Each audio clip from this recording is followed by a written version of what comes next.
The Trump administration is going too far in its political strategy to combat anti-Semitism. I'm a nay. I'm kind of a nay, but with an asterisk, because I think there's a lot of nuance here. But let's hear you first. Why are you just like a hard nay on this one? It's pretty clear that, again, with all things regarding immigration, and visa distribution is obviously a part of immigration. The immigration, as we've talked about, Trump has been widely supported, right? And it doesn't help that for like the university cause that everyone already hates the universities. Doesn't matter if you are a liberal student that just graduated or if you're a dyed-in-the-wool, MAGA, red-hatted conservative, you've been screwed over in some way by higher education. The older voters have been bankrolling these student loans, especially since Obamacare essentially federalized the system, and the younger students are burdened by the student loans, right? The only person that's gotten away with this have been the university hedge funds. That's what these multi-billion endowments are. And so by focusing on, cases like Mahmoud Khalil and these campus radicals, they're keeping in focus some of the issues that Trump really won the 2024 election for, right? The Hamas sympathizers, the pro-terror sympathizers, people who disrupt just basic classes, right? I think like there is just like a middle American instinct to, why do you guys need to have encampments on a college campus? Don't you just like need to go to class?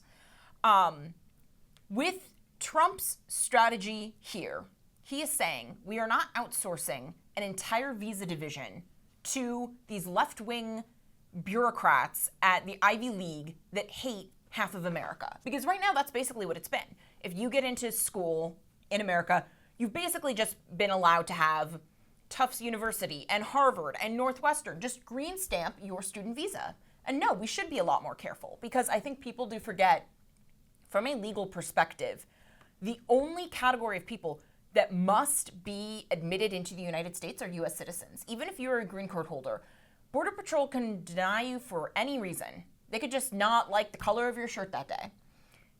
And so it's not a given. And yeah, it could you say, oh, this could have a chilling effect if the shoe is on the other foot. But I think the problem is so vast in terms of unfettered quality and quantity of students let in that I don't think there's much room to go on the other side of the pendulum, right? Like, I think this is as bad as it could have been.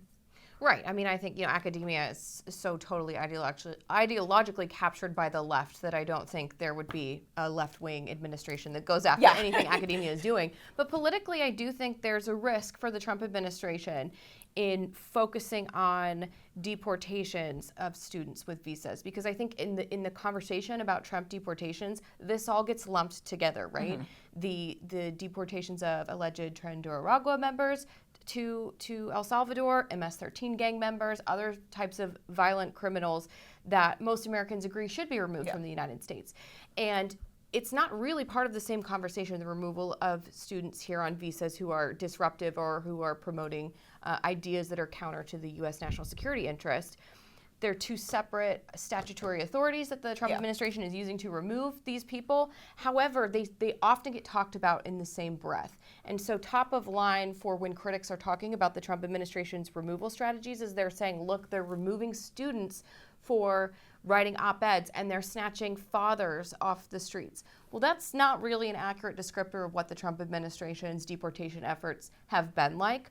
But at the same time as you're doing this other really important popular work of taking gang members off the streets, if you're also taking peaceable and smart foreign students off the streets as well who haven't committed any crimes, who haven't been violent at all or anything like that, I do think it risks undermining the credibility of the Trump administration's overall message about removals and Article 2 authority in this context. Here's the problem with what the Trump administration is doing here, is that they're going a little bit further than just people who broke campus rules or had to get law enforcement involved. I mean, in some cases, there's just scrutiny of promotions of viewpoints that run counter to U.S. interests. It's like a little used provision of the Immigration and Nationality Act, and that only requires the Secretary of State's determination that someone's activities running counter to the U.S. national interest, because to your earlier point, the U.S. has no obligation to let people come in here or stay here unless you're U.S. citizens.